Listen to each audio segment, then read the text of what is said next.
Lucky Lefty podcast, Sonora Boys. We are in the building, starting to be the most prophetic podcast talking Notre Dame football. We're brought to you by Anora Whiskey, AnoraWhiskey.com. It is that premium American whiskey, AnoraWhiskey.com. And if you drink, by all means, you have to make sure that you do it responsibly. Let's get it.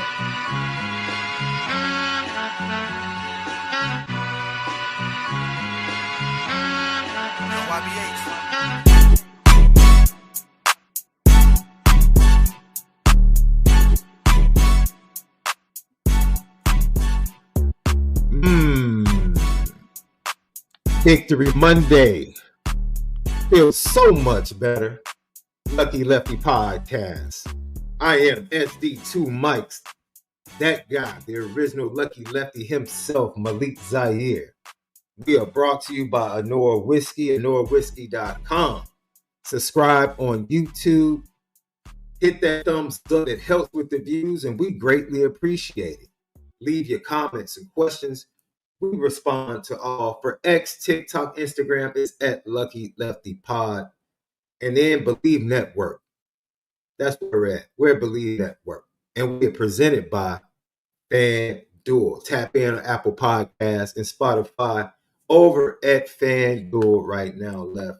I don't even want to get into, I'll get into the spread for this game because it's double digits. We'll get into that. And I don't see it coming down like the previous two games throughout the week. However, Left, right now, Jeremiah Love is sitting right at about plus 2,500 to win the Heisman after his last two games. That's right. And CJ Carr is at plus 3,000 to win the Heisman right now. So, he's climbing. Things are looking good. Notre Dame offense is absolutely amazing. We're going to get into a couple of conversations. And Left, your keys were spot on. Hit him in the mouth early. Take the crowd out. Running game with the explosive plays, and then make enough stops on D. Your three keys were right on point, Left. Right on point. I mean, you were right. Ooh, bullseye with your three keys. So we don't even have to revisit that. It happened. We can move on. We'll hear from Marcus Freeman, his press conference today. Some very interesting things that he talked about. Some interesting questions from the media that met with him today. But before we get to that, ladies and gentlemen, I would like to say good vibes because, you know who I am. It's NBA Media Day. So, boy, I'm like, hey, I'm happy. I've been watching NBA media clips all morning. Even watched the LeBron clip talking about Bron, and Bryce. I was interested that he was honest enough to say he's not waiting on Bryce to get to the NBA. I don't know if I believe him. But, that's what his son gonna take a couple years though. Yeah, Bryce definitely gonna take a couple years. Yeah. And the story that came out said the Lakers denied him an extension. That was LeBron or Bronny? LeBron wanted another extension, and the Lakers said no. And I was like, oh, well. Well, he was thinking about going to New York anyway. Yeah, I think he has. After this year, he'll play one more year somewhere else. At this point, as bad as the Bulls roster is, I wouldn't mind if he came to Chicago. I wouldn't mind. No starters. Yeah, we can get a nice rocking chair on the bench in the bench area for him. He can play. But I do want to say that's not where I want to stop. I'm happy. Not just for the name, I'm happy. Because I'm an NBA guy. But also, Lev, I'm extremely happy because I'm happy for the Jaguars. I'm happy for the Jaguars. Oh, yeah, we're wrecking the league. Shout out to Jack Kaiser and the crew. Jack Kaiser, the two Travises, Trevor Lawrence finally looking like an NFL quarterback. I'll say it again. Trevor Lawrence finally looking like an NFL quarterback. But he just the conversation led the team to the playoffs. No, that was a couple of years ago. Stop. That's 2 years ago. Stop. So the conversation we had about Dabo last week, you remember that conversation? Absolutely. watching that Jaguars game just made me think, like, yeah, bro, Trevor and Travis Etienne are not walking through that door. Yeah, they're definitely not. It was like confirmation, like, yeah. And definitely not at the same time either. You don't have those dudes, my brother. this is a little different in Clemson, South Carolina. But yeah, kudos to your Jaguars. They look good. They're really looking good. Now, can I get to my question? Can I get to my question? Are you ready to really have this Lamar Jackson conversation? Oh my goodness, here we go. Because you get upset. You get upset. You get upset anytime someone compares him to that dude Josh Allen. Like you go livid. You get livid. Come on. He's 6-1 against Pat. He's 6-1 against Pat. I mean, 1-6 against Pat. Pat is one player. And yesterday, that everybody was getting hurt. What do you mean? I don't want to hear that. I don't want to hear that. I don't want to hear that. I don't want to hear that. Lamar got hurt. If everybody was healthy, they were going to get smacked yesterday. That's where you're wrong. That's the way. The first half, everybody was good in the first half. The problem is that when one brick falls, they all fall. Lamar can't make tackles on defense. Mm-hmm. Lamar can't catch the ball and run the ball and throw the ball and not fumble for everybody. Yeah. Plus, at the end of the day, the reason why everybody is so upset is for the fact that something is going wrong because this isn't who they are. So it's not this is the lowly Browns or the lowly Bears. Like you guys went against the Raiders was a big deal, even though the Raiders are garbage. So for us, it's just been more of like he's just going through a rough patch. Josh Allen hasn't played anybody. Look at Baltimore's schedule. Oh, my goodness. Yeah, you know what? I'll agree with that. I don't know how the NFL gave the Bills, who were in the AFC Championship game, that schedule. The lightest light. But Left, we have to be honest. They play in the weakest division in all of the NFL. The AFC West is terrible. It's trash. It's trash. So, I mean, New England is going to be okay. They're getting better. Drake May is getting better. Absolutely. They have a real coach right now. So, yeah, I agree with that. Got a real coach. So, I got a question for everybody in the chat. Chat, y'all hit us up. What's the best part? The best part of that 56-13 blowout? Because see, wait a minute. Because see, it was one show. I can't speak to any other shows. It was one podcast all last week where everybody was like, we got to worry about Arkansas. We got to worry about Arkansas. Worry about Arkansas. Our defense up against their offense, they're going to run it up. And if one show was like, this game is really not going to be close. Yeah. We said it all week. Like, not going to be close. No, this game is really not going to be close. And Notre Dame really doesn't have to play an A game to blow these dudes out. And they didn't. They did. Well, offensively, they played about as close to A plus football. Offensively, we could have did anything we wanted to. That was just Yes. Yes. Can you imagine? We had the answers to the test on offense. Can you imagine if they actually played A-level defense? But how was it? They might have fired Sam Pittman. Now listen to me. They might have fired Sam Pittman at halftime, bro. If the defense had played A-level, I give the defense B. I'm gonna be honest with you. Immediately in the aftermath on the post-game show, Left, I was about to say the defense grade for me was a B, and then I stopped myself and I said, considering who they were a week before, and considering that they were facing the 5th best total offense in the nation, I had to give them a little bit more credit. It's an A. How is it not an A? Because it was still too many mistakes. And we'll hear from Marcus Freeman about that. Too many big plays given up. Too many breakdowns. A couple of drives were stalled because Arkansas dropped passes. I mean, it was some things that just weren't dominant. They weren't dominant. for me to say that was an A. But 13 points given up, keeping a team 180 yards under what they average and 30 points under what they average. That's a pretty darn good effort defensively. I don't care how they did it. Quit. That deserves an A effort. The defense legitimately made them quit, on top of the fact that they gave up 13 points, on top of the fact that how do you not count that as an A game? Anywhere else in the country would have counted that as an A game. What do you give the Illinois defense against USC this weekend? They gave up 31 points. I mean, it was a great game, but they gave up 31 points. So I think that we could be harsher on our defense in a picky way, but in reality, like you said, we gave up 30 to Purdue last week. The next week we give up 13 and a bunch of things that the other team hasn't dealt with, and we made them quit. That's an A effort for me.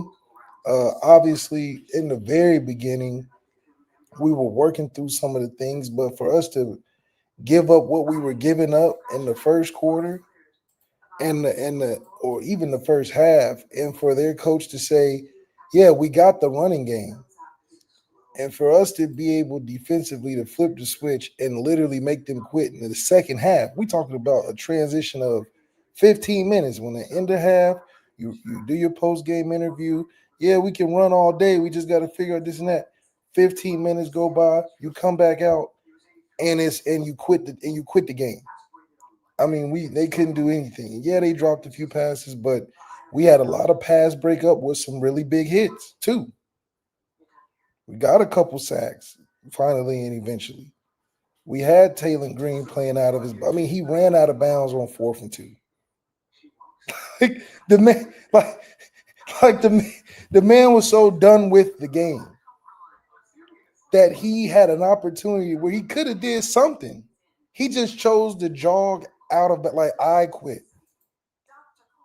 And we made the other team's opposing student section empty out before the game was even over. How was that not an A effort defensively? I mean, it looked like an Arkansas spring game, all the light patches in the crowd.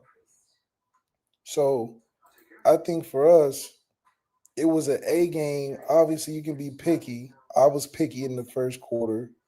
But for us to figure it out in the game and be the team who we're supposed to be defensively in the second half of a game where we weren't in the first, that's an AF for me, a good turnaround.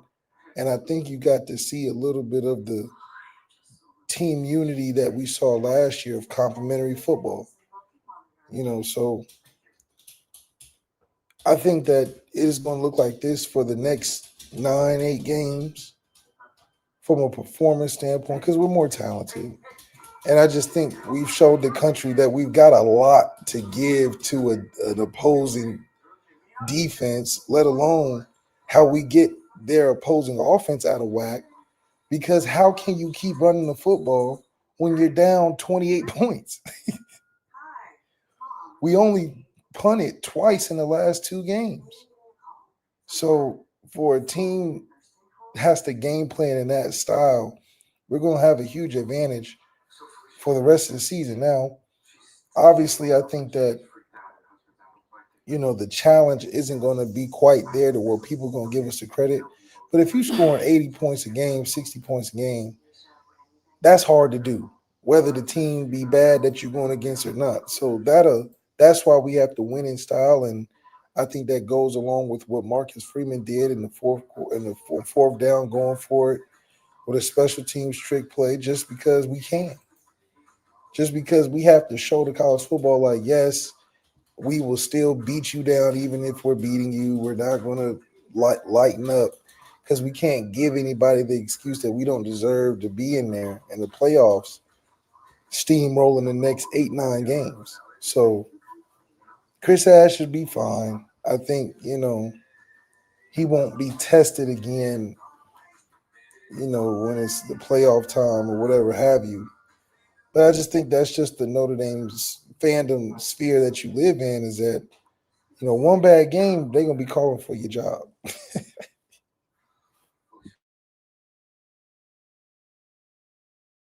I'm looking here. The win probability went to 99%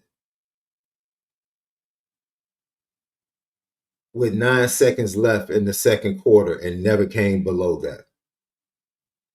That's crazy. The win probability for Notre Dame went to 99% with 9 seconds left in the second quarter and never dropped below for the rest of the game.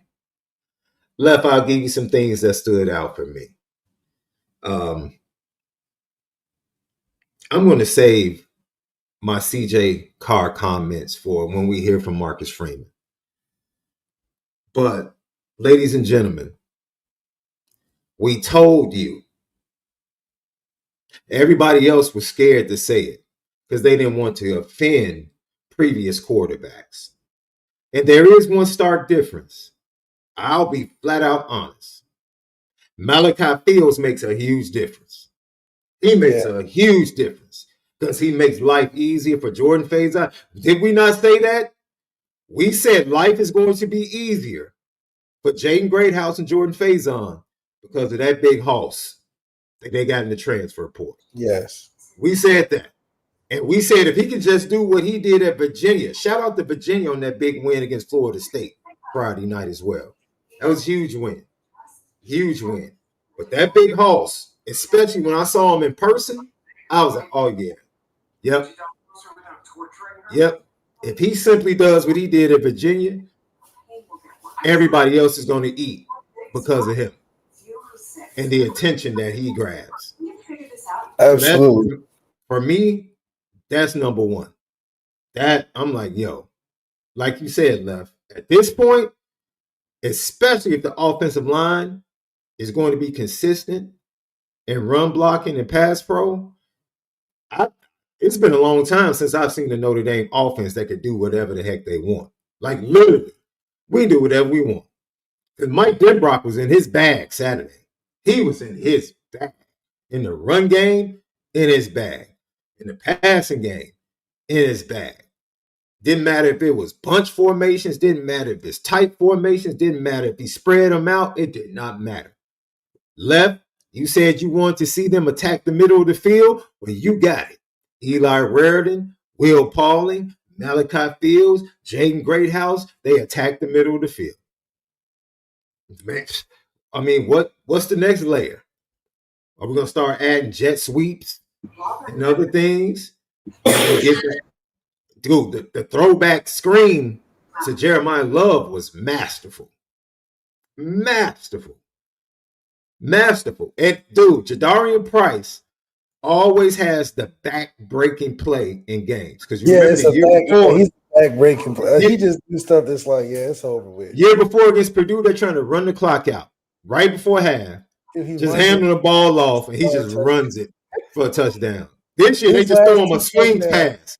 They just throw him a swing pass. Just like, yeah, we're done. It's over. Dude, you can tell in that play. Arkansas had given up. Him on the one run in.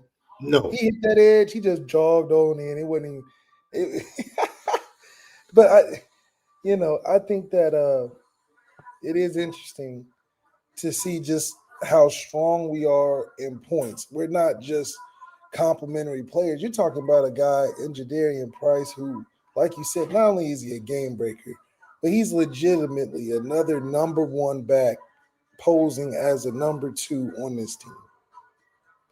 And it's like having the Wisconsin backs back in the Wisconsin days with Joe Rudolph, with Monty Ball and all those guys.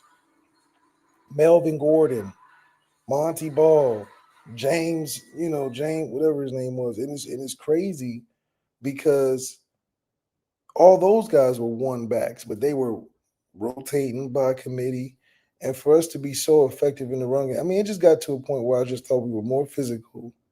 And once we continued to have drives where they weren't getting off the field and we were hitting big chunks and plays, it was just a long day for Arkansas to recover, let alone then focus on tackling. So it just shows you what happens when you can't get a great rush.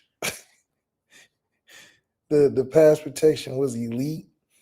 And because of that, well, elite for the most part, but because of that, it just punishes you when you have great skill players having 4 or 5 seconds to get open or just a bunch of one-on-ones. And I think that's where CJ found his stride at. I know we're going to talk about CJ in a little bit, but CJ is legitimately a 7-on-7 guy. You know, he's going for the big highlights, the big shots. I would love to see, you know, probably won't be anytime soon, but for us to develop that intermediate to short passing game on a consistent level. Can I say we have an actual pass game? I don't know. I know we throw the ball every time down the field. Slot fades, feeds families. I mean, we see, and I say that because even in times when we don't necessarily need a go ball, CJ's throwing it deep. And if he's not throwing it deep, he's going to wait in the pocket. He's going to hold on to it and then either throw it out of bounds or run. That's this game. It's 7-on-7. It's a real life 7-on-7 quarterback. Throwing it short for what? He's throwing all the highlights, the one-on-one plays that his receivers love. Just throw it up. And fortunately, like you said, we got Malachi Fields. Malachi Fields let the receivers know, hey, life is going to be pretty good because I'm going to get you guys some open plays and we can make it happen. But we've seen the fact that why it's like, you know, obviously a team is going to be hard to force us to throw it intermediate or short because they're so stacking of the box. But we're in a great position. This is exactly what the offense should have looked like last year. We just didn't have enough attempts down the field. Because the defense is left. Don't be nice like that. Don't do that. Don't do that because that's where I was headed. Don't do that. You're being nice. Wait, don't because you're saying because we didn't throw the ball down the field. No, call them out. Tell the people who wouldn't throw the ball down the field. Don't just make it we wouldn't throw the ball down the field. I don't want to hear that. I don't want to hear that. Because we saw the film. We saw the 22, saw the people running wide open every game. So and people kept making excuses. They kept making excuses because they liked the dude that was liked the dude. That's fine. They liked him. And they didn't want. Then you have people covering Notre Dame that want to say, we don't know who CJ Carr is. We told you who CJ Carr was. We told you who Kenny Minchey was at practice 2 years ago. We told you the best arms in the camp. They have the best arms in the room as a freshman and sophomore. We told you what was going to happen with the pass game as soon as they took control. We said it. Everybody else was protecting the previous, protecting Sam Hartman. Or it wasn't all Sam Hartman's fault. Or it wasn't Riley's fault. Okay. Yeah. All right. So now, can we honestly say that there is a clear difference between CJ Carr playing quarterback at Notre Dame and the previous two quarterbacks or is it played at Notre Dame? Is that the same thing has been open? Because CJ's not running any new plays. These plays were the same plays as last year. Now, that's fair. Same guys. That's fair. Because being in the system 2 years. No. Because being fair, you were the one that said if Riley was going to have a second year, he would be unstoppable in year 2. You said that. You said that. If he was in the same system for the second year, he would be unstoppable. But unfortunately, he only had 1 year, and you were the one before the season that pointed out all the struggles that he was going to have, while everybody else was like, no, I don't agree with that. Right. And when the struggle showed up, I just want to say that I'm not surprised. Everybody's talking about CJ Carr, how great he is. I'm not surprised. We said it. We said this is who he was. We said that this was going to happen. He's going to come in and just do better than the bare minimum. That's how much the receiving game was begging for somebody to do it. He's coming in, and everything CJ does is times 2. Now, come on, guys. He's making some really good throws, but also they're really open too, and they're very favorable throws. It's not like he's, throwing in too high coverage or not. He's throwing one-on-ones and he's just giving time. Now, this goes back to my point. We have great receivers. CJ's biggest strength is his ability to play around other good players. Like you said, Malachi Fields opened up the door. Man. Now CJ's like, I'm going to just toss it deep no matter what. I'm going to just trust anybody deep. Left. Because we've seen when he doesn't go deep, he gets a little frantic and he'll, we threw a pick trying to throw the running back. He got sacked when he should have ran. So you know where his mind is thinking, which is good because Denbrock's thinking the same thing. Denbrock's taking shots and sitting in the pocket and taking longer to throw it. Denbrock's what he wanted. And what CJ does is a great fit. Now, obviously, it's not perfect because, CJ, is not the most athletic guy in the world, but he can run. I mean, he ran for a first down. It was 3rd and 11 or something like that. He ran for first down. But that's the game. I wouldn't make it any more complicated than that because at the end of the day, that's just hard to guard. When you have to literally, like, when Jadarian Price gets in the game, you have to tense up. Because he could just literally take it and have a back-breaking run on 4 attempts after you getting bludgeoned by Jeremiah Love. So defenses have to do something, which unfortunately forces them to play a lot of man. And CJ sees that. You see him making all the checks. Those checks are easy checks. Oh, it's one high safety. Everybody is in the box. Oh, I look out there is press. Oh, I look out there is off coverage and he's looking at me. Oh, double move. Like that's playing man. And then on top of that, just constant pressure, right? So now the other team gets tense because at the end of the day, they can't keep up with scoring every drive. I mean, that's hard for anybody. When you scoring 6 for 6 on drives, that's hard for the best of best offense. And see, this is left. I saw somebody in the chat. I forget who it was. I would have brought the comment up. But somebody in the chat was saying the best defense was the offense on Saturday. When it was 14-10, the defense got 2 stops for the offense to make it 28-10. Let's not dismiss that. They got 2 stops. So the offense to get the ball back and make it 28-10. They don't want to give credit to Ash. They can't give credit to Ash now. No, so I do. You give them more credit defensively than I will for Saturday. Because I saw too many mistakes. But I'm not judging it. I don't care about but I'm not judging them. I'm not even judging them by last year's defense. I had to let that go, Left. I had to let that go. Because the truth of today, in order to embrace the truth of today, you have to release what was thought about you yesterday so that the truth of the day can push you into your future. Okay. We have to be truthful about who Notre Dame is today, defensively. We have to be truthful about that and let go of the last 2 seasons. Let it go. That's not who this team is anymore defensively. As a coach, as a scheme, and as players right now, that's not who they are.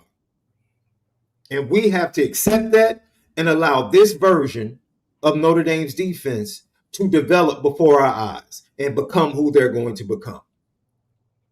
That's what we have to do. Yeah. As a fan base, we keep getting upset and frustrating ourselves because we continue to point back to what was. And we continue to ignore the truth. And when you ignore the truth, you can't even be grateful and content for the progress that has taken place since Texas A&M, because there has been progress. Far from perfect, far from an A, in my opinion, Left. But it is progress. And all you can ask is that this new group continues to progress. Hopefully, by the time they get to a playoff run, that they will be complementary to an elite offense, because we've never seen Notre Dame football where it wasn't an elite defense that needed to be complemented by an offense that could do just enough. Now it's a new era. I told you it's a new era. It's a new era from the very beginning. I said the offense is going to lead from the front. And I got to get used to it. Together. I have to get used to it, Left. And I'm sure there's a lot of Notre Dame fans in the chat because we have been created as fans to depend on the defense for decades, Left. And that's just the way it is. Oh, Notre Dame fans. I'm not tired of that. I was tired of it. I mean, no. I'm just saying that's what's been built up every year. Okay. We're going to depend on the defense. So it's shocking when we see a defense let us down like they did late in games against Miami and Texas A&M. That's shocking. But extremely thankful and grateful for this offensive explosion. But it has taken, I can be honest, I think the fan base, if they'll come around, especially if this defense continues to make timely stops, because Left, that's all they need. They don't need to be dominant. They just need to get 1 or 2 stops per half to get the ball back to the offense. And they're going to blow teams out because teams just can't keep up. That's what I said. I'm like, I can't keep up. I think it's a bigger strength to have the ability to score 40 or 50 a game because most teams, even on a good day, just can't hit that number. It's hard to score touchdowns, but to just rattle off 50 to 60 points. I mean, look at Texas A&M. Texas A&M scored 16 points this week. They scored 40 with us. So not even them can keep up a 40-point effort week to week. That's why I say we're a top 10 team. Maybe not top 3, but definitely a top 10 team. Because I can't name 10 teams that can score 40 to 60 a week, good or bad team. People regard Texas A&M as pretty good. We put up 40 against them. So I do think that that's a strong quality to have, especially when it gets late in the season. Defensively, it's a perfect spot because you're just going to keep getting attempts and you can only get better. If our offense is scoring 40 to 50 points a week, whether we're good or not, and we've shown that we haven't been good at spots, and defense and offense can still rattle off points in bunches and quick, okay, then eventually they'll get better like we showed in just a week progress. We limited the top 5 offense to 13 points. Nobody is talking about that. Yes, we were giving up a bunch of stuff, but even when we was giving it up, we wasn't giving up touchdowns. And they was going for it on 4th down, and they was doing everything they could. So that's a huge, huge and vast improvement for a unit that doesn't have to be the lead unit. If they're doing that and we're not, and we're complaining and thinking they could be even better, and we got an offensive juggernaut, guys, we're in a great spot. Because we're complaining about a defensive coordinator we wanted to fire, but he responded by holding the top 5 offense to 13 points at home. We made they fans leave by the first half, and y'all want to let go of Chris Ash that fast? That's crazy. That's crazy. But it just shows you that if all the comments were about defense, and we're just slowly putting up 40 to 60 points, I think that effort is bigger than just Arkansas wasn't good. That's why we have to win that way. Because it's like, yeah, they weren't great, but I bet you couldn't score 56 on them at home. I bet you couldn't set a SEC record for most points as an independent at their place. So, yeah, y'all may beat Arkansas, but can you do that? And I think that's what Marcus Freeman understands, especially when we go through the rest of these teams like Virginia and Stanford and USC. It's got to be going for it on 4th down, backed up 20 points. Just to show college football, whoever's making those decisions, like, hey, we don't care who we're playing. We're playing our brand of football, and you see us getting better. I mean, I think most teams that are smart are thinking like, hell, yeah, Arkansas is not great, but what they did on the field is something that's going to be a problem for a good team too. I mean, you saw Brian Kelly's team out there. And that you think that LSU offense can score 40 to 60 points against a bad team? I don't think so. I don't see them running the football. They can't. I'll take it a step further, Left, because I saw you after the game on social media. Doing what you do, being the antagonist of the rest of college football on the behalf of the Fighting Irish. That's what you do. You do it better than anybody. And you don't run. And you said something. I can't name 5 teams that I would take over Notre Dame in a matchup right now. I can't name 5. I mean, we watching the same football out here. I can't name 5. Hey, yeah. Where's the Penn State dude? Penn State, yeah, where Penn State at? Where's the Penn State fan that was in here all last week? Where Drew Aller at? What did we tell him was going to happen on Saturday night? What did we tell him? Drew Aller. Who did we tell him would be the weak link on Saturday night? He's been a weak link for 3 years. I've never seen a quarterback be the weak link on offense for 3 years. And it hasn't changed. He's still hasn't changed one bit. Hasn't changed a bit. I mean, I don't even think he's gotten better. I just think he's just who he is. I knew that interception was coming. Oh, I knew it. I just knew it. Because I'm like, oh, it's clutch. And Notre Dame fans, you can release. I said this to some other people. You can release the hate.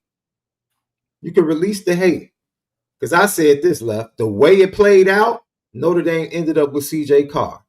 But if they had ended up with Dante Moore, they still would have had a quarterback. It wouldn't have made a difference. Because you still won't get a quarterback. Now Dante. Now, in my bias, Dante was probably an upgrade over Kenny. He's probably an upgrade over Kenny. I like how Dante played. Now, he's different than CJ. Dante he could do it off on the move. He could do a little bit more right now. Dante got a little bit more.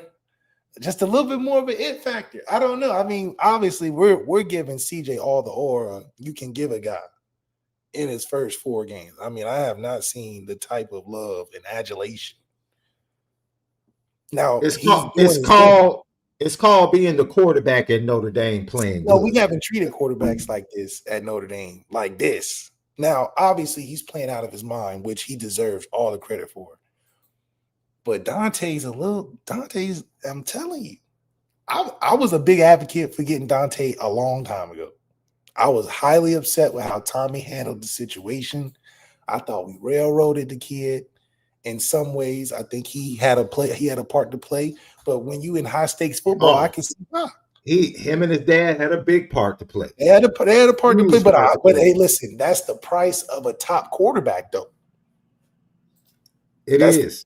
He's proven that this ain't a Nico Imavalita. See, if we were doing all that back and forth for a Nico, I would have been upset.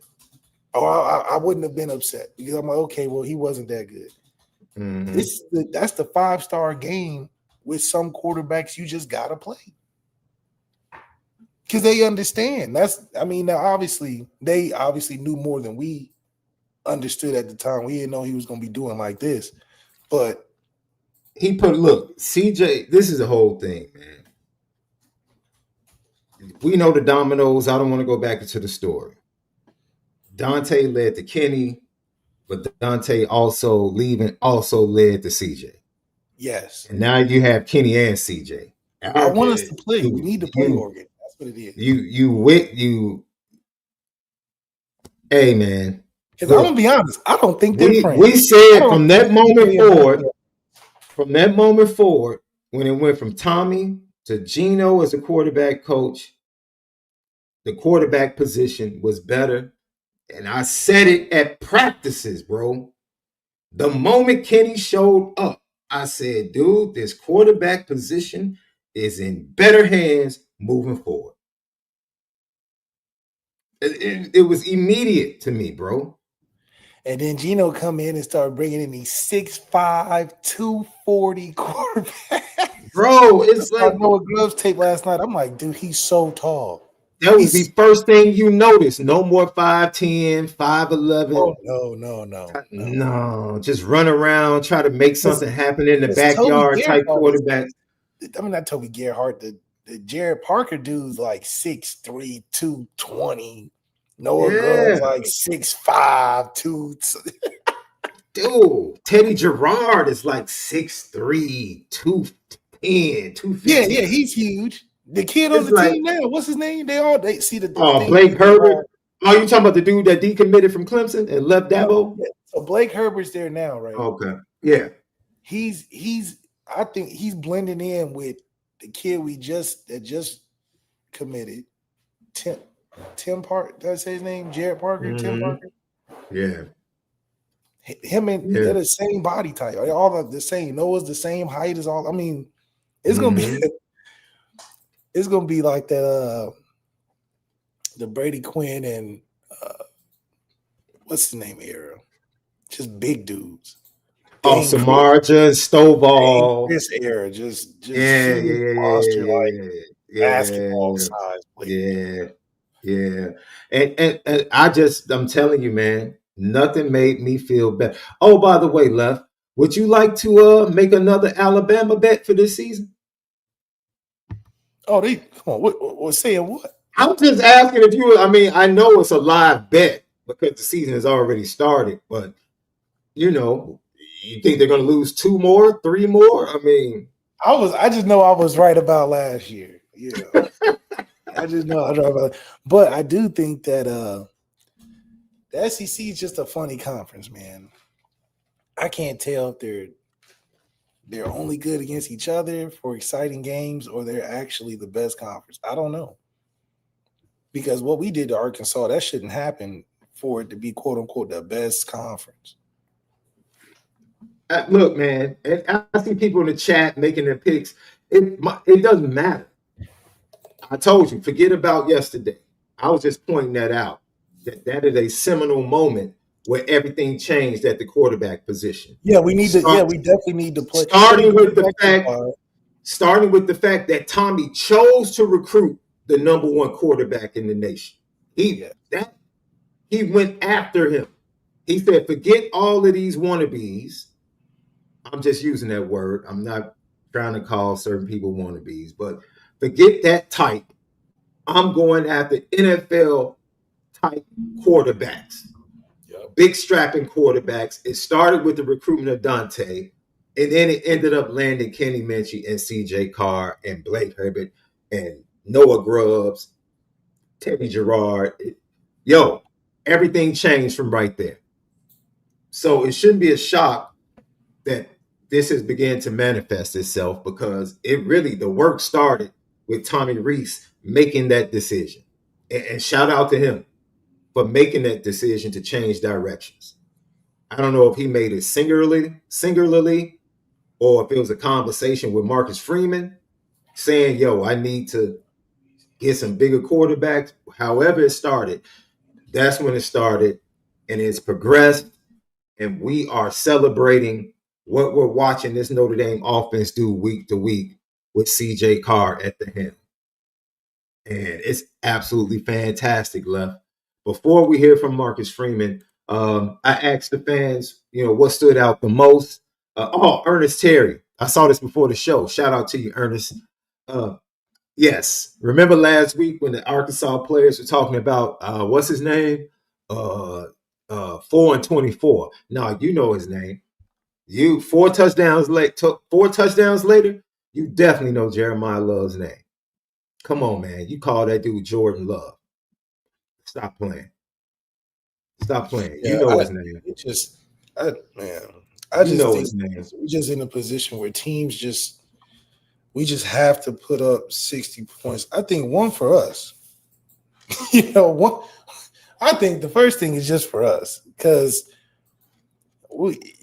if we don't win in stylistic fashion, it's a place, it's a rock and a hard place, right? Because to our fans, we are an 11-1 team no matter what. To college football, we lose every big game.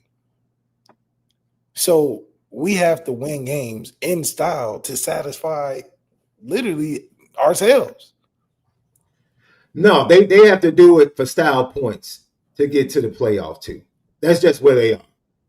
They have to be. Notre Dame has to be the most dominant team in the nation when all And the you're games right. are done. And that's why you can't name 5 teams right now. 5 teams. I can name 2. If Penn State's number 3, then but Ohio State and Oregon, I think, are our biggest competitions. And Oregon, I think they're a little different with their quarterback, but I think we get Texas. We can get Texas a run for their money. I don't know. I think Ohio State and Oregon are the 2 teams where I'm like, it'd be a tough game for our defense. But then again, I watched Oregon struggle against Penn State's defense. I don't think Oregon struggled. I think they played it coy in the first half. Because when they opened it up in the second half, first of all, remember the matchup? Hey, Decorian Moore, AJ Harris. I know you're the top cornerback in the nation, but a true freshman ate your lunch all game long. Decorian Moore is nice. He's like that. Decorian Moore was killing AJ Harris in Penn State all night long. When you saw when Oregon opened it up. Yeah, that's what I was saying. I was like, I thought they was like, because they were moving the ball in that first half. Yeah, they could have been doing a lot more in the first half.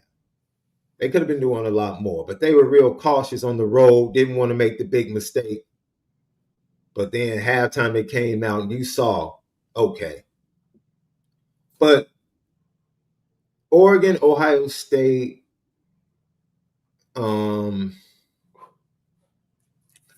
left. Isn't really no one else.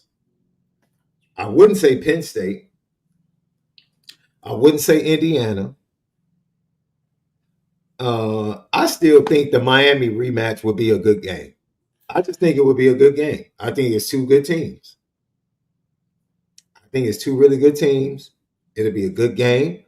I would think that if Notre Dame had another chance, they would win the game. But I still think it would be a good game. Florida State showed you. I thought Florida State had a chance to be an elite team. They go up there to Charlottesville, and all of a sudden their defense, they didn't show up. It didn't show up.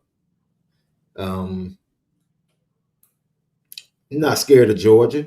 Not scared of Alabama.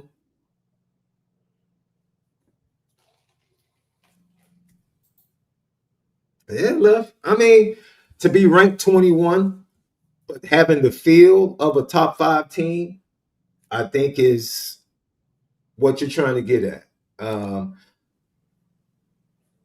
Halsey 3 said, can we bring Sam Pittman in as an O-line analyst? Maybe he could talk Rudolph into switching Derby and that.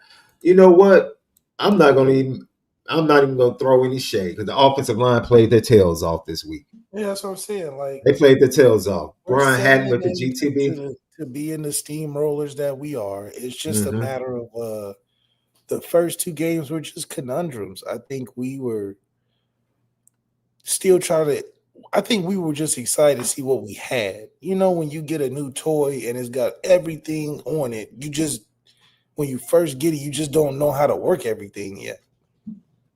But once you get to figuring out how to start twisting and bopping and turning this on and doing this, now you're cooking with grease, and now you had a whole attention of everybody. So, I think the first game especially could have went either way, is being it that it's the first game and CJ's first game and all of that, and us changing in the guard on different things. The Texas A&M game, I just think I think we were realizing what we needed to change, right? We probably thought the first game, okay, is a bad game, but the second game was like, okay, we need to change this. And ever since then, we've been all right. Yeah, things have been getting better. And I think they realized who they were. They realized and embraced the truth and made the decision to move forward and not think about anything else. Brian Hatton says, Left, if you are Kenny, how are you thinking right now? I'm happy for CJ and excited for his play at quarterback.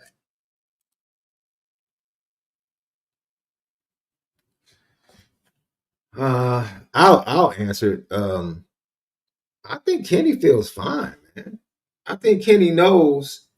Kenny looks, I don't know what anybody else thinks. Kenny looks good when he comes into games in relief. Kenny looks good. And if he was playing with the first unit, he would probably look even better. Kenny's a starting quarterback. I bet you Fran Brown would love to have Kenny Minchey as his quarterback right now. Kenny feels fine. Kenny will make a decision that's best for him and his future when the time comes. And right now, he needs to stay locked in because at some point, it's a good chance we might need him. For real, for real. For real, for real. Super chat. Gavin. Best part of the beatdown was wondering if those Arkansas players now know who Jordan Love is. Absolutely. Absolutely. Chris unheard it. J Love not trying to hurdle everyone. J Love is so special, man. Dude is so special, man. Dude, and to have him and CJ in the same backfield, like a one-of-a-kind running back at Notre Dame, the first running back to be drafted possibly in the first round since Jerome Bettis. Come on, man. With the next first round pick at quarterback, possibly. Man. It's a time. It's a time, Notre Dame fans. Ed 3, the defense not sucking was the best part of last week. Man, Ed, I'm right there with you, man. I'm loving the improvement, man. It's not perfect, but I'm loving it. Terry Tyler, what's up with our ranking? One spotlight, come on. Yeah, I think because Illinois was right in front of them last week, and Illinois beat, because they were sandwiched in between Illinois and USC, if I'm not mistaken. Illinois beat USC, so they weren't going to jump. Dude, just keep winning, because teams are going to keep losing. So just keep winning. They'll move up. Al Aquino, the corners were a lot stickier. That was something. Whether it was man or zone, they were far more aggressive. They still had some busts in coverage, but they still were aggressive, more aggressive than they were going back to Texas A&M. They were more aggressive against Purdue. I pointed that out. And they started getting the turnovers against Purdue. Remember, we talked about that. They turned the turnover faucet back on, and then they ended up with 2 more turnovers this week. If they can continue that trend where they're winning the turnover battle, man, the defense is going to start to look a whole lot better, along with the 3 sacks. But we got to. I do want to address the Kenny thing. I saw a comment talked about that wasn't garbage time. It absolutely was garbage time, only because we didn't like Kenny played well for what he was given, right? But I agree with you. I think if he were to get in like he was a starter, I think it would have been the same results. We have 2 really good quarterbacks, man, and I think that unfortunately, I don't know. I mean, for us to put the foot on the neck narrative in perspective, we sure did let up when Kenny got in, especially that second drive when he was heating up early, hit that slot fade to walk on University. And man, I think it showed a lot for him to come in and be ready to play. I'm just a fan. I think that it's just unfortunate that it's only one guy can play in this kind of structure, but yeah, he's definitely a starter. It just depends on, I just don't know if he stays long. I think he's proven that he can play well enough. It's just a matter of who gives him a chance. Come on, man. Give Matt Jeffrey some love, man. Give Matt Jeffrey some love on that slot fade, baby. Hey, I did not know. And Matt Jeffrey beat him bad on that play. No, Matt Jeffrey won. I mean, he did a really good job. And, he definitely won that rep. Shows how deep our roster is, So I just think it's one of those things where it's a la carte for our offense right now. It's nothing that we cannot do wrong.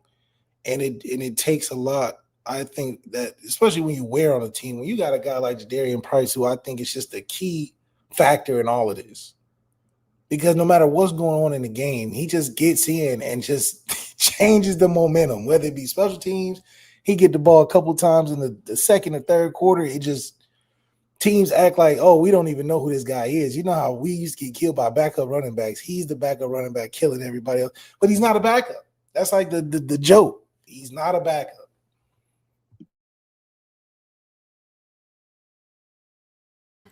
Then left. Look, I kept telling people, man, you got 2 darn good quarterbacks in that room, bro. It doesn't matter who you pick. Notre Dame's going to be able to do what they need to do offensively with either one. The next one, Halsey said, "Great house." Oh, that great house catch on the slot fade was absolutely amazing. Glad to see him going too. Glad to see him get going because as the middle of the field passing game opens up, that's geared towards what Great House does best. So I love that. The ND Milton fan, look left. Now, this is something I was a little upset. I understand Marcus Freeman explained why he did the fake punt coming out because he didn't even want Arkansas's offense to get momentum in the second half. So I get it. I hate the fact that they didn't end up scoring points because they turned it over in downs. But I'm like, yo, that fake punt was so beautiful. You could have saved that for like another squad down the line. Like you were already up. You were already up. So you were up, 42-13 already? Like save that for another game later in the year. Momo773 Giancana. I'm 49, ND alum. That's what's up. Never seen no offense like this ever. Brady Quinn days, not even close to this offense.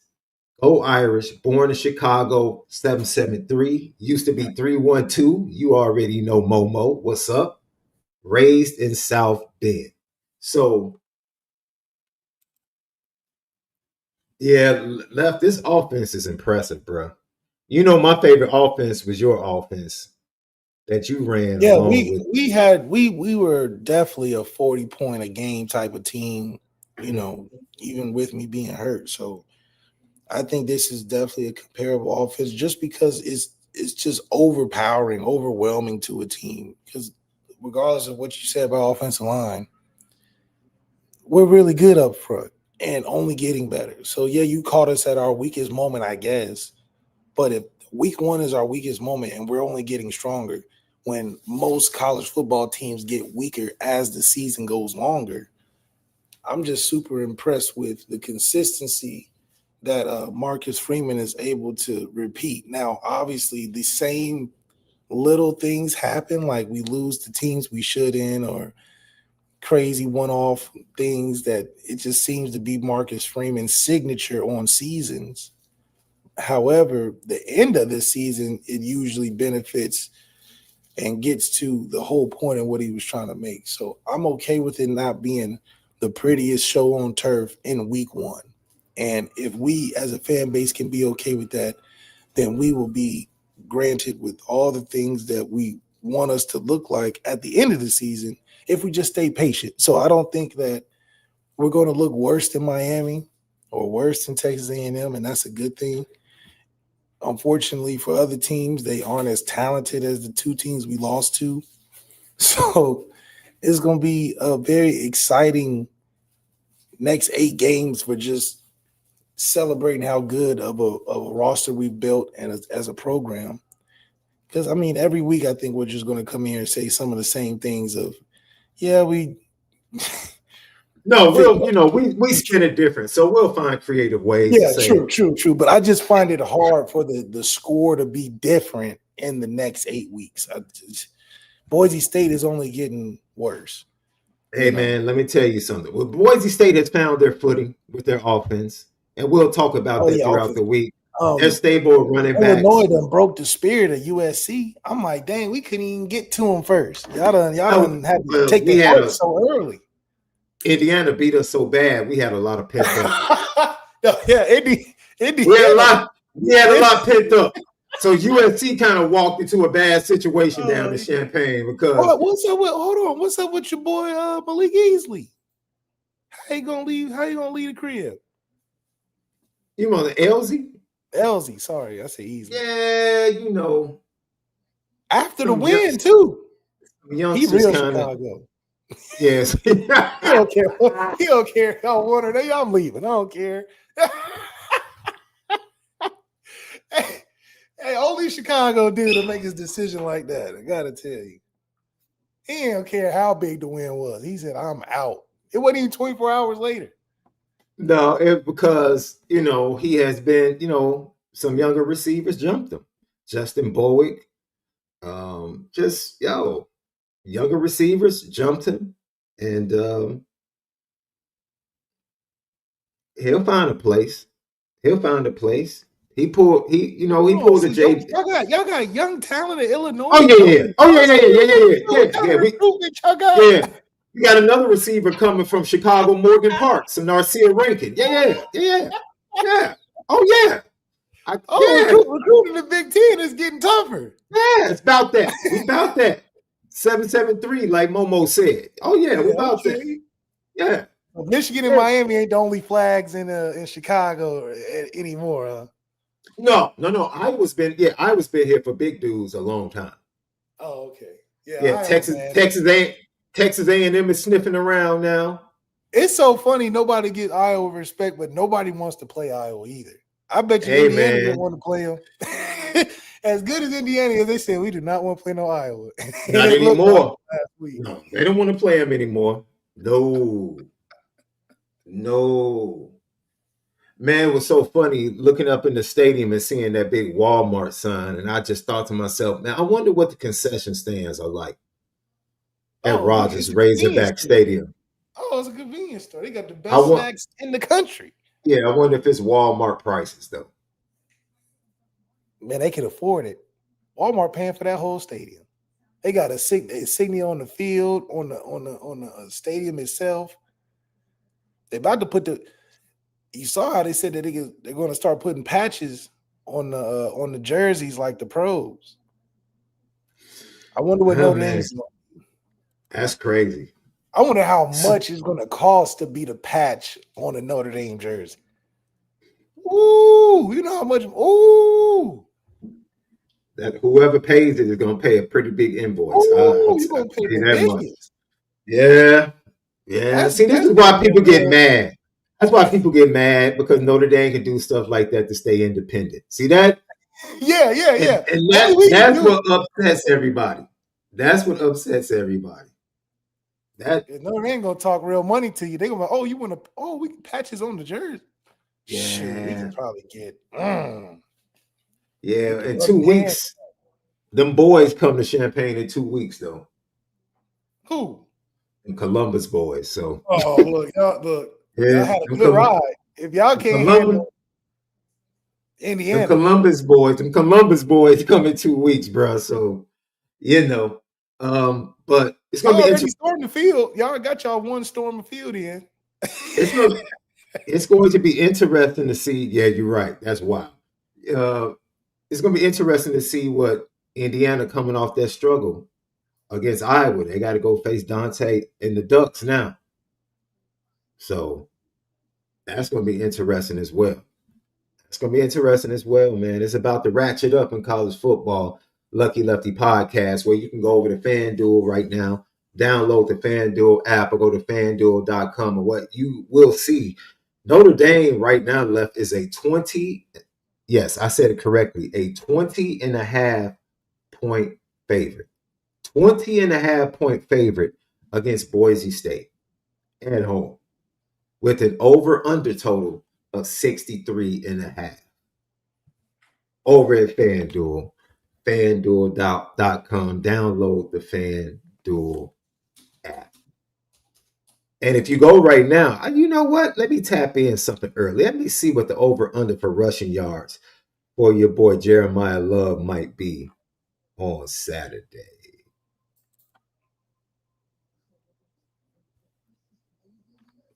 They don't have them up yet. They don't have those totals up. It should be around 90 something. Yeah, they don't even have. They just had the quarters and the halves. That's about it. The alternate spread is so funny, depending upon what you put down. You could buy it. It gotta be. I would double whatever the spread is. Oh, shout out to the Notre Dame players in the league doing their thing. Xavier Watson, absolutely, first round talent. Man, balling. X is balling, bro. X is believing his thing. Both and Mitchell Evans. They both scored for Carolina yesterday. I think Joe Alt got hurt though, but Yeah, I saw him in a white. Yeah, they said it was just an ankle. They said a couple of weeks. He'll He's probably gonna be be a out. Charger great. Don't worry. Yeah, You know, yeah, if we're giving you a left tackle, he's gonna be all yeah, right. yeah. You see my boys in Vegas though? You see my boys out in Vegas? Do y'all have a better shot and more fun gambling than beating the Raiders? What are the Raiders? You saw the block. You social media is so crazy. You saw the blocking of the Raiders O-line. That's professional football. You telling me? I'm talking about dudes was going the wrong way. Left, man. Didn't I just give you and show you love for the Jaguars, man? I love how the Bears are winning week to week. Ben Johnson's speeches are doing good. It's resonating with the locker room. It's funny because I don't think y'all know how to handle success. Do I say that? Are we speaking too early? Let's see, man. I just say that's what's up, dude. Dude, give me the same love I gave you for That's your love. Jaguars. I think y'all same love. The y'all same love. That's all I asked. The Bears won and the Packers tied. That's a perfect Sunday. And the Packers tied. The Packers been looking crazy too. And they tied a team. They tied a team the Bears just blew out. The Bears did blow them out. But you, lowly you was talking about how the Bears ain't coming out the division. They won't. They might sneak a win versus the Packers. They snuck one last year. Bruh. The Lions are still the Lions. Shout out to Ken Gibbs because we've been talking trash to each other back and forth the last couple of weeks. Lions been balling. They might have broken the Baltimore Ravens before they got to the Chiefs. Man. Kyron Williams is still doing his thing out there for the Rams. Man, people talking about, man, Notre Dame produces NFL talent. Matter of fact, I saw our boy T. Hart get on the field yesterday against the Bears for the Raiders. Lions. Maris is a better linebacker in NFL than what people thought he was at Notre Dame. He's situational right now. I mean, yeah, not for the Raiders, for the Lions. You said it correctly, Left. Yeah, I'm all for it, man. Last GTB before we switch over to Marcus Freeman. When does CJ actually start to get national recognition? Did you not see the national media gave CJ the job before he even went into the back? Listen, it's not enough. It's not enough. CJ needs to be number one pick right now. You saw no one else in this battle, no one else in the quarterback battle got more love than CJ Carr. From the moment they the literally spring practices started. A draft expert literally wrote in the second quarter of his fourth game ever. Yes. He is the number one pick of the draft. He has all the throws, all the everything. So I don't know how much is enough. I mean, good grief. What y'all want the man to do? Give him a Super Bowl already? Good golly. Oh, my. Let the man play. Yes, he's playing great. Man. Good grief. Man. Cass, we love the way he's playing, but Cass are jumping out the window. Oh, my God. Tyler Horka, is he paid by you? Are you? What did T. Hork say? Man, T. Hork is the biggest supporter of CJ Carr. I think more supporter of CJ Carr than the football team. I mean, he's pulling out metrics. I'm like, how you come up with that metric? Oh, this type of pass is ranked the top fastest pass ever in Notre Dame. I mean, the man's that's what I'm saying. Listen, I'm a huge fan of what CJ's doing. But let's just let him play. I don't want it to be so stacked so high for the kid and he has one bad game. Well, I don't even know the way y'all cope for CJ. He can have a bad game and I have a bad game in the media. So basically you're saying you don't want him to go through the Deshaun Kaiser treatment if things go left. Right now, he's not given the Deshaun Kaiser challenge. Oh, he's totally different. His makeup is totally different than Deshaun. Yeah. Totally different. Deshaun needed another year. That's all I'm gonna say. He just needed another year. But when the NFL is calling you, say you be a first round pick, I don't know how people don't leave. Yeah. I feel you on that. But feel you, man. CJ's gonna be fine, guys. Listen, man, he's gonna be fine. I promise you. Just I don't know. No, I just look, think it's man. funny. Y'all say he ain't getting enough credit already. Good. Yeah, that's funny. Hossey said, "No, LOL. I want the national media to recognize he's playing better than Arch." I mean, National media is real slick. They real slick. How they just stopped talking about him real quick. They not demonizing him yet. They just stopped talking about him altogether. Before the season, boy, you would have thought Peyton Manning was playing. After them couple games, everybody was like, "Oh, okay." They start moving on to all the other quarterbacks. They start talking about the Trinidad James dude down in Ole Miss. That's not his name. Trinidad Chambers. Yeah, but Trinidad Chambers. Man, I haven't heard a Trinidad James song in a minute. That's the only thing I thought of. But I think it's funny that they pulled up a picture and good old Brian Kelly, once again, the arch villain of most people's stories. He probably was mean to him at the Notre Dame camp, told him wasn't going to be good enough, and then lo and behold, ended up being Brian Kelly when it mattered. That's all people really be wanting. It's just that full circle story. It's a shame that Jaden Mickey and Steve Angeli can't get their full circle moment playing Notre Dame. I think Steve is probably upset more about that than actually being hurt, because he was probably like, man, I'm hot right now. I got 1,000 yards in 3 games. I can't wait to see Notre Dame and tear them up, So I know he's probably in the back of his mind like, oh, I can't believe I got hurt, because of that. But yeah, I think it's just awesome to see just where we are as a program, man. It's like we do all the things that may seem to be boring, but it's impactful. Notre Dame's everywhere in the league.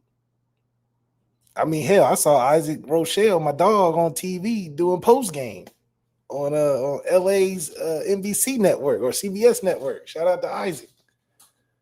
So you can't go far without seeing a Notre Dame guy. Man. Whew. Let's get to some Marcus Freeman, bro. Thank you for the GTD questions. If you have another one, put it in. Another super chat, put it in. We greatly appreciate it. We're going to hear from the head coach of the Fighting Irish in the wake of his team's 56-13 victory over the Arkansas Razorbacks. And needless to say, he was happy. This is how he started his press conference. Win for our program. Saturday was a big win. We needed that. And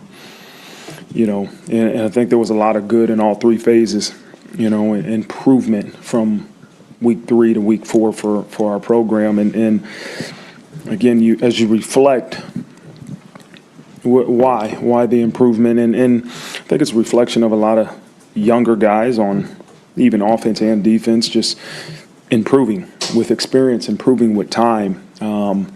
I think it's a reflection of guys understanding what they're being asked to do, right, and why they're being asked to do it, and how they're going to get their job done, and how it can be attacked, right, how you can be attacked. And when you understand all those things, you play with clarity, and you play with the velocity that it takes to be successful. And as you're seeing, really important on offense, it's the consistent execution, right? It's consistently executing, and I say that is a reflection of, again, what you're willing to tolerate in practice as coaches and players, and your daily habits. And so I know a lot of probably questions would be about why the defense improved from week 3 to week 4 and what did you guys do differently. But I think for me, it's to understand there is no secret formula, right? And again, it's always the hard work that I believe you have to put in. And every week you have a similar process. You got to decide what you're going to do, right? And who's going to do it. Like, you got to make decisions, how you're going to play. And then you got to teach it. You got to teach it in a way that your players can understand how to do their job, right? How and why they have to do their job this way. And then you got to go do it. You got to do it in practice and ultimately carry over what you do in practice into the game. And so that's, to me, again, a reminder of our process, a reminder of what it takes to have success. New guys and new things improve with experience, Like, it's no secret. And sometimes experience, it can mean failure at times. And failure makes you uncomfortable, but failure helps you grow. I always say this, like, the pain of failure is not much different than physical pain. Is that when you have physical pain, the first thing you want to do is you want it to stop. All right, and it's the same when you have pain from failure. It's a reflection of you're uncomfortable. So what are you going to be willing to do to try to eliminate that discomfort? And our guys did a really good job of going to work, kind of tuning out the noise and staying together and putting the necessary effort in to achieve a better result on Saturday. And so I want to say I'm surprised, but I'm not.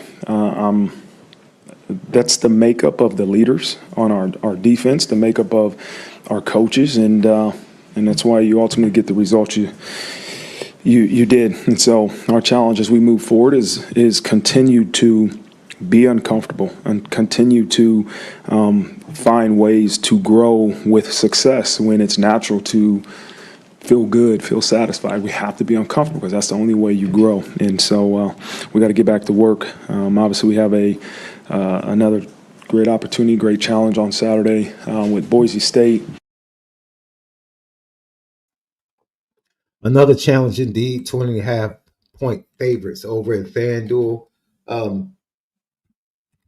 All three phases definitely contributed to this win, Left.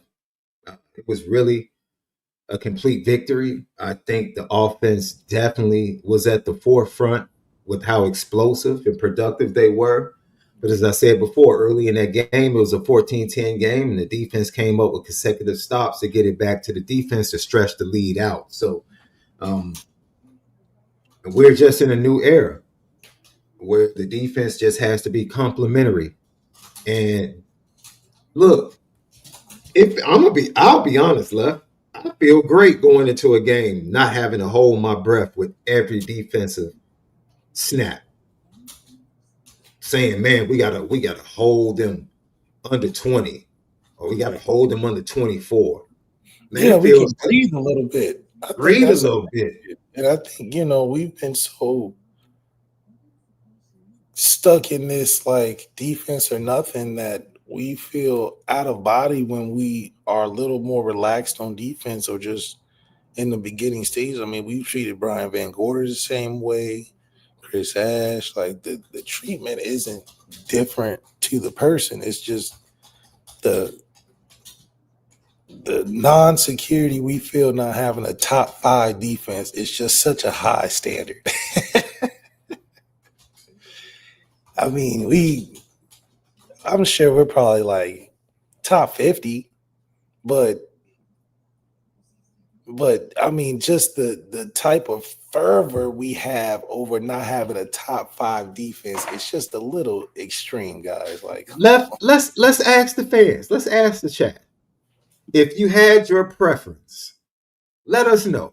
Would you rather have a top 5 defense or a top 5 offense? Would you rather have a top 5 defense or a top 5 offense at Notre Dame? I want to hear what the chat has to say about this, man. I can't wait to see these responses. But go ahead and continue your point, Left, because you were doing work.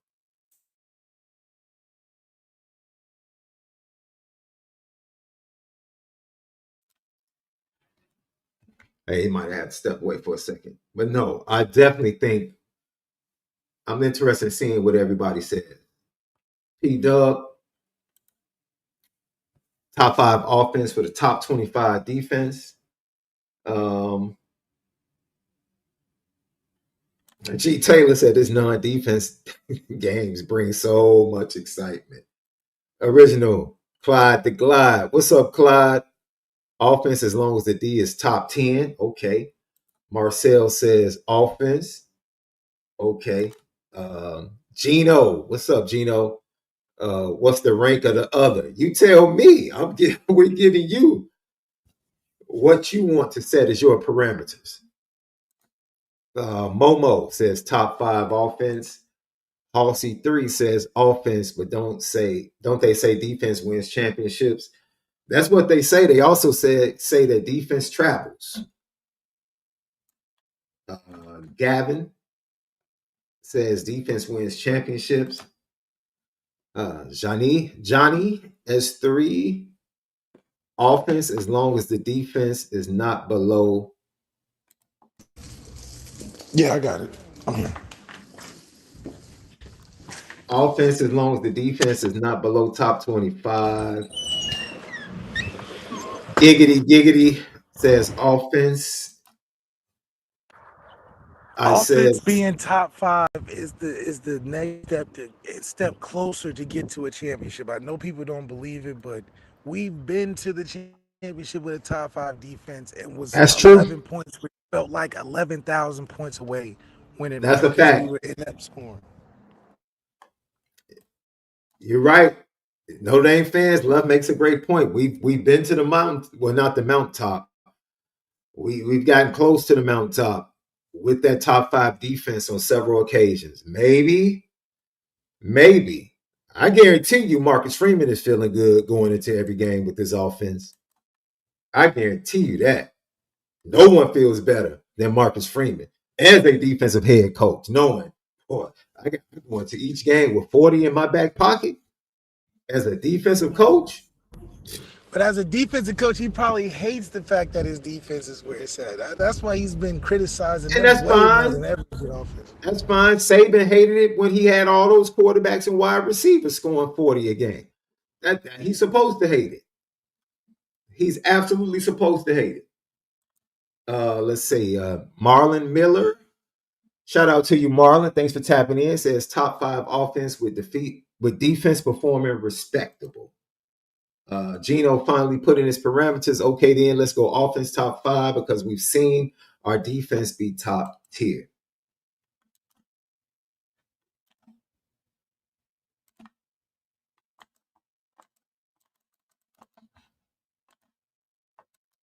Yeah. He also said for too long we've seen defense, but when's the last time we built elite on offense, especially as at quarterback and wide receiver? I'm with you, man. I'm with you guys. I'm with you. Nikita 3000 says offense for the top 20 defense is fine with me. And see, now we're starting to come around to it, Left. Now he's starting to come around. Now Okay, yes. okay, The fans are starting to come around to it. Okay. D-Mom, Mr. Food Lover says top 10 D, top 5 offense. Oh, you cooking with grease. If you can get both inside. They would give us some grace. Oh, we actually have grace as a fan base to just not have these crazy. Yeah, they got a little unmerited favor. They got a little bit to pass around Left. They got a little bit. Let's hear something else from Coach Freeman. Coach Freeman talked about his offense and how well CJ Carr and the offensive line dealt with the blitz since they'll be facing a team in Boise State that loves to blitz and apply pressure. He talked about that on Sunday. You mentioned Boise State likes to bring a ton of pressure. CJ against the blitz against Arkansas, 11 of 14, 11.9 yards per attempt, 2 touchdowns. Like, what did both he and the offensive line do well against the blitz that you feel like can translate? Yeah, I think the protection was so important, right? You guys give me crap for loving up those O-linemen, but there is no great quarterback without protection. And they protected him, but you got to be in the right protection, right? The protection is also, protecting is a physical word, right? Got to protect our quarterback, but it's also a schematic term. Like, we have to be in the correct protection, and that's something that CJ was able to do. You can see a pressure and say, okay, I want to change the protection to pick up that pressure. So I thought he did a great job of recognizing the pressure. Our O-line did a good job of protecting him and executing what protection call we had to give him time to, again, like I said, if you're going to bring pressure, right, and I know this from the defense side of the ball, you're asking your guys to cover for less time than you do if you only bring 4. And so when you bring pressure and we can pick it up and protect our quarterback, it gives him time to throw it. I think one of the best checks of the day from CJ Carr is when they decided to bring pressure on that third down. I think it was 3rd and 7, 3rd and 8, and they ran Jeremiah off tackle. That was a great check because they were bringing all the pressure from the other side. Not a difficult check because, I mean, Arkansas gave the pressure away. it was clear and obvious. But, he did a good job. He absolutely did a good job going checking to the run there. D Mama Sapu Lover says, Sean, we had an agreement. If CJ got 22 touchdowns on the season, y'all would let us have a call-in show. How close are we right now? To check. The four on Saturday. We do whatever you guys want, I guess. Yes, right now CJ has 9 touchdowns. 9 touchdowns on the season. Through the first quarter. Through the first quarter of the season, which means he is on pace for the first third. I'm sorry, the first third of the season. He's on pace for 27. He's on pace for 27 right now. He's on pace for 27. So, yeah, I think I don't feel threatened by what Boise State can bring, because you know why? It's hard for them to bring pressure when they have that big monster on the outside that they don't have anybody to man consistently. Right? They tried it. Texas A&M had Will Lee, who just locked up Cam Coleman on Saturday. Will Lee is one of the best defensive backs in the country. Malachi Fields was putting their work on Will Lee. So Boise State doesn't have anybody. So I don't know how much pressure they can apply. And I think they have to be careful and declare so early that Notre Dame is going to know. They're going to know exactly what's coming and be able to attack that pressure in many different ways. So he was also asked about what you brought up earlier, Kenny Minchey and the other guys getting in and being productive.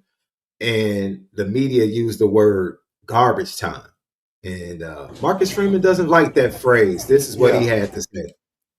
Garbage time to me. For lack of a better term. Yeah. Every play is important, man. Every single play is important. And Cole's a guy.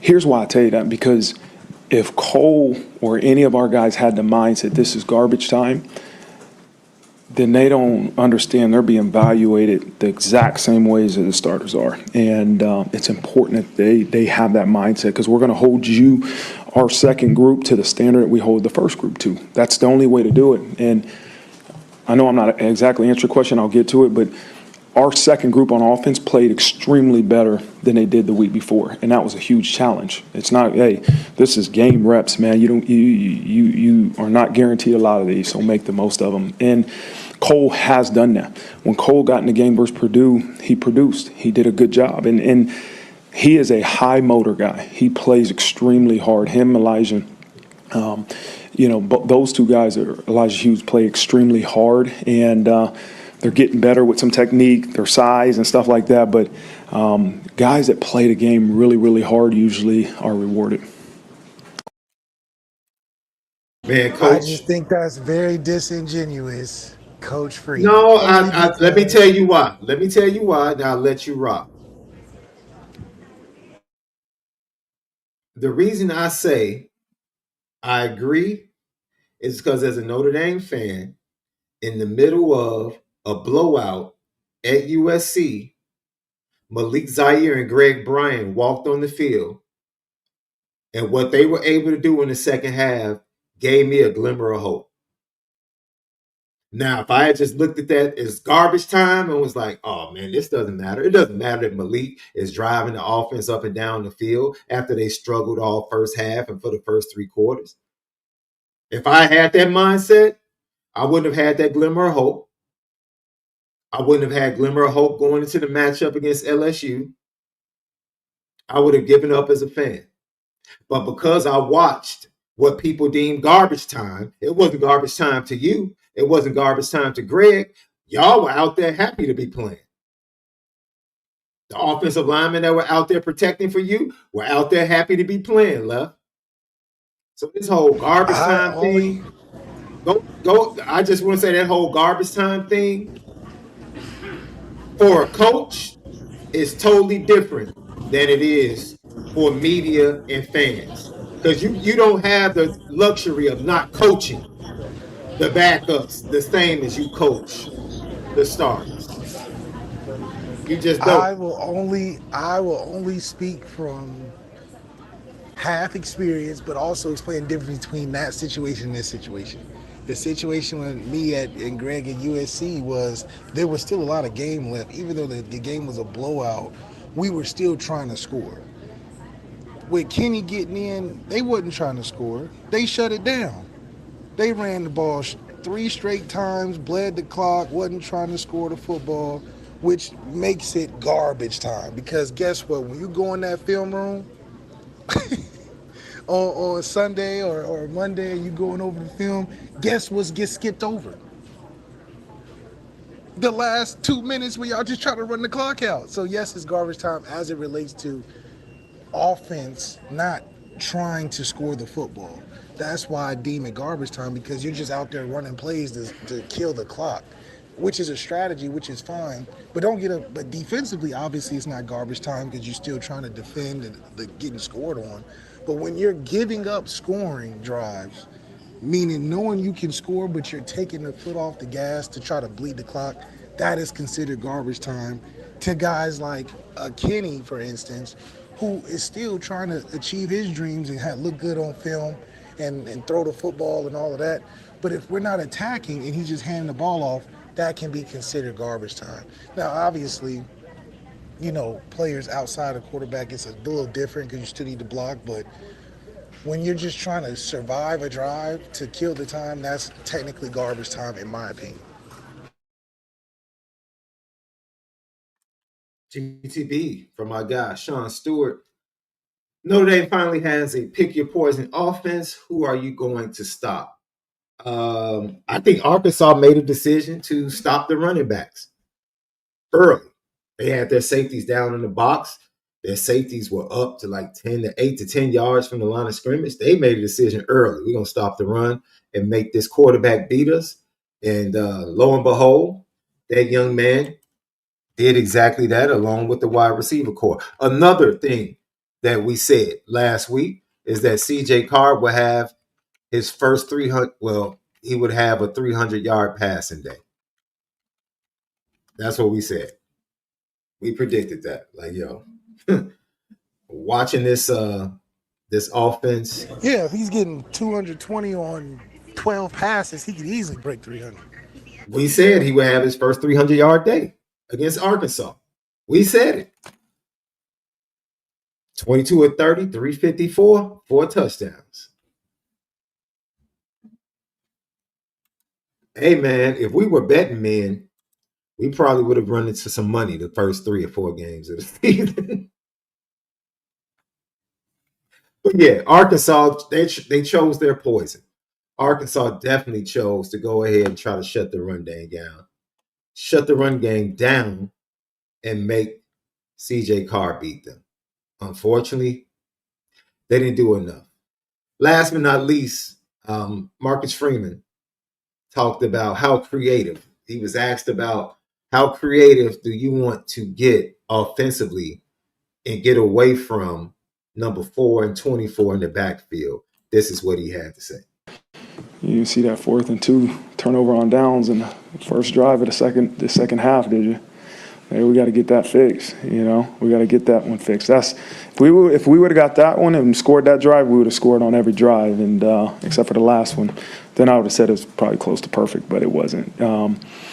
But we got to know what our strengths are, and our strengths, yes, you're exactly right, is the ability to hand the ball off to 4-24, let our O-line grind it and get bodies on bodies. Or, if you're going to put an extra guy in the box, we have to be able to go over top. We have to be able to take free access if you're going to give it to us, give it to our quarterback. And we do that. But we can't get crazy. You know what I mean? Like, let's do what we do really, really well. Now, we can hide it with some window dressing. We can shift, we can motion, we can give you a little eye candy is how we like to call it, give the defense a little eye candy and still run that same play. And that's the creative side that we'll continue to have. But you don't need to be too much more creative than what we're doing right now.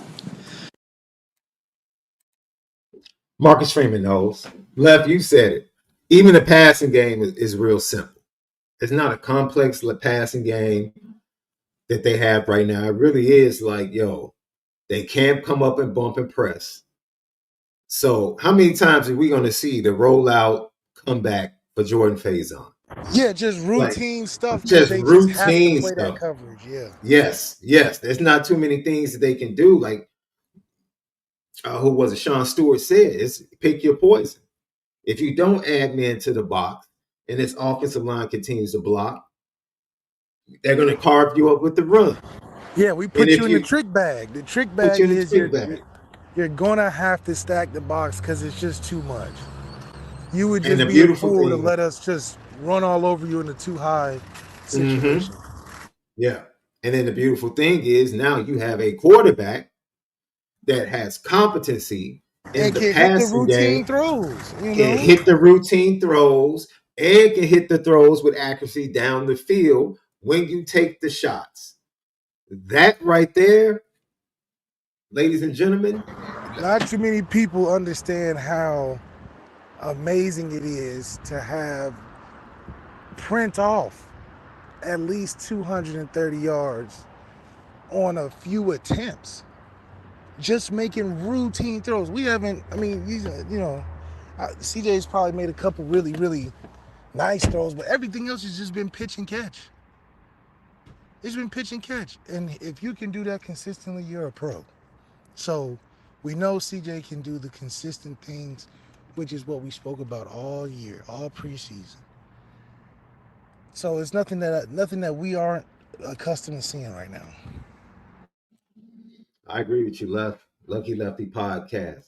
Let's get to the next part of this. The follow-up question was about CJ Carr. And, are you surprised by how far along he is at this point in the season? This is what he had to say. His fifth game coming up, to be where he's at, it's rare. It's rare to be a second-year college football player playing in your fifth game and performing at a level he's performing at. It's rare, but I think CJ Carr is rare. Like, he's got great talent. He's blessed with great talent. He has this unique trait that very few people have, that he is I said this after the game, a competitive, selfless individual. Like, it's not about CJ Carr. He's not so competitive that I want to be able to throw for this amount. It's like, whatever we got to do to win. If I got to motivate, if I got to put my head down and run, if I got to, throw the ball, whatever it takes to win. Like, he has that trait. Like, he hates to lose. And then he prepares. He's mature in the way he prepares. And now that could come from dad. That can come from, maybe it's mom. Mom's dad was he was a coach, and grandfather was a coach. And so, but he prepares in a way that is really leading to improvement and really good results on Saturdays. Yeah, his superhuman strength is just being a gamer. He knows how to play the game of football. So when it comes to preparation and doing all the things it takes before you get on the field, he's going to do that. And I think he has a unique poise about him, which is something I don't know if you can train a poise. I think some guys I think guys that really love the game and guys that really take in that understanding of how to play the game have a unique poise, and he has that. But, he's not going to impress you with anything physical, you know what I mean? He's got that Tommy Rees time and accuracy thing, and he's got an it factor. Like, I think Marcus Freeman really said it perfectly, where he has that competitive, what does it take to win?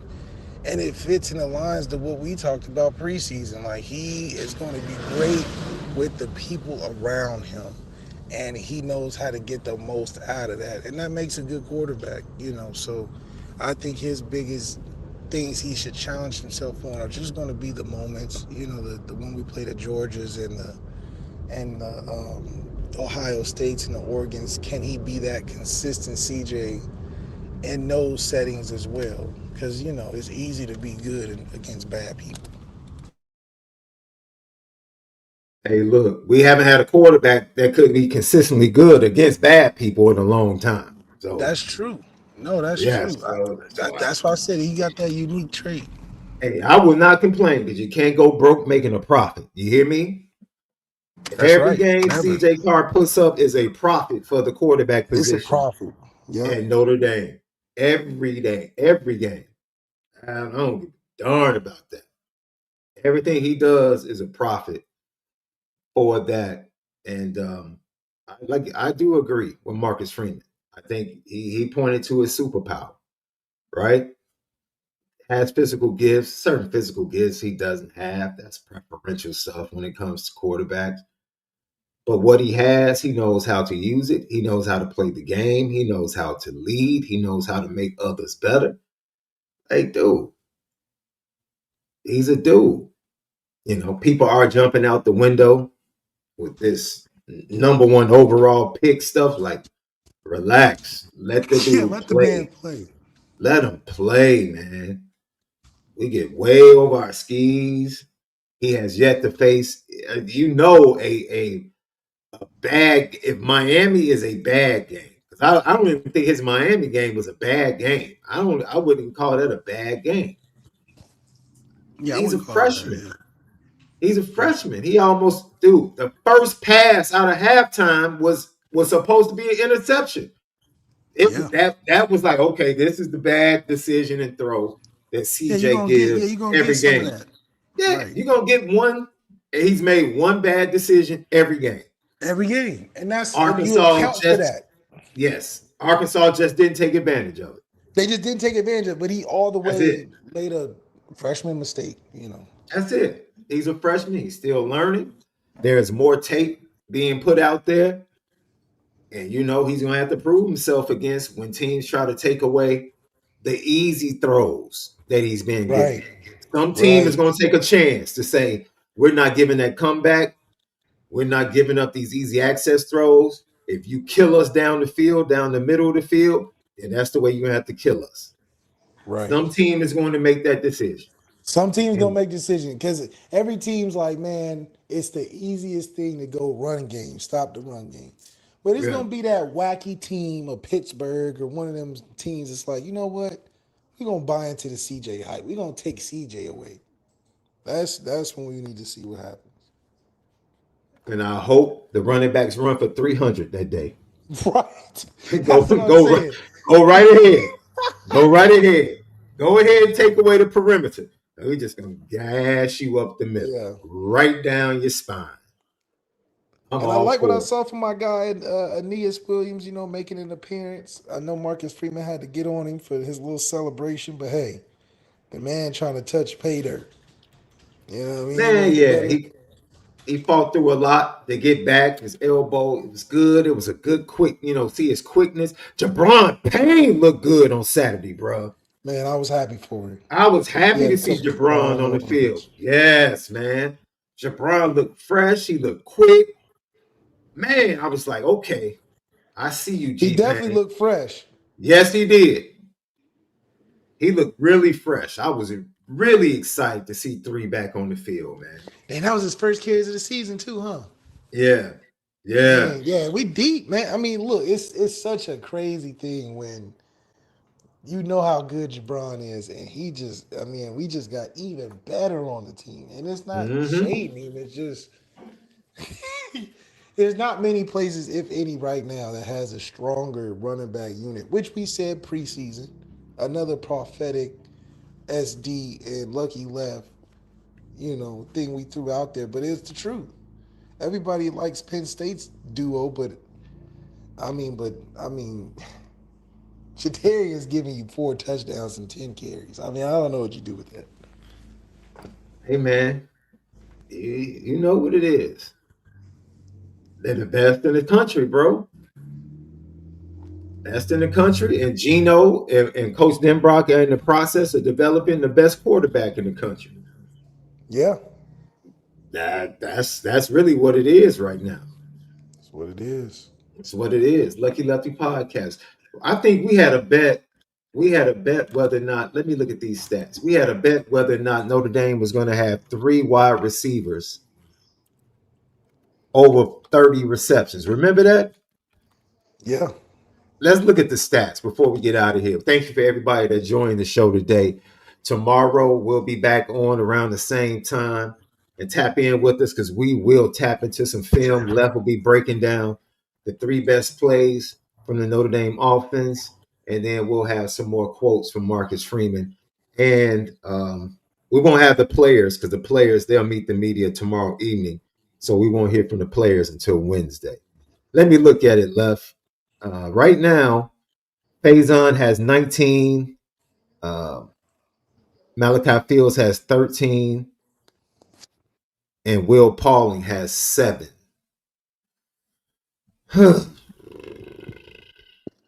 They definitely are going to have 2 guys over 30. I think they're going to end up with 2 guys over 40 receptions. I think so too. Pretty easy. Malachi Fields Malachi's and gonna Faison. get there before the end of the season, and then Faison's gonna get there because I just think that's then Brock's favorite player. Yeah, and both of those guys have a chance to go over 800 yards. Absolutely. Both of them. Jeremiah Love has 13. He might end up with 40 receptions on the year, 30, 40 receptions. So You keep catching them wheels. amen. Amen, Notre Dame fans. Look, I know it's only 500, but I'm telling you, it's a new era. It's a new era. And this might be exactly what we need to get over the hump, especially against a team. Like now, that cat Ryan Day is seeing Notre Dame totally different in a matchup. Absolutely. He's like, I don't have that offensive powerhouse edge. Yeah. He's like, oh, man. We got to play a full game now. We got to, it's going to be back and forth. He knew it was lopsided last year. He was like, they don't have nothing like what we got over here offensively. Now, he like, shoot, it's going to be a matchup.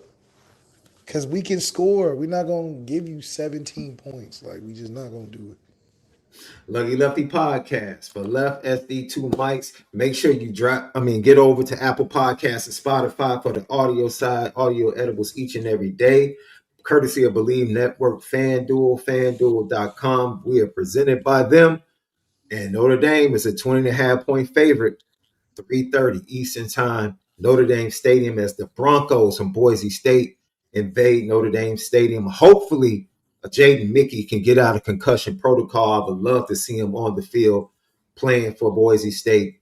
And then the over-under is 63.5. Go over to FanDuel.com or download the FanDuel app. Subscribe on YouTube. Hit that thumbs up. Helps with our views, and leave your comments and questions because we truly appreciate them and we respond to them all. For Left SD2 mics, have a great Monday. And most of all, make sure that you continue to spin it different. See you guys tomorrow.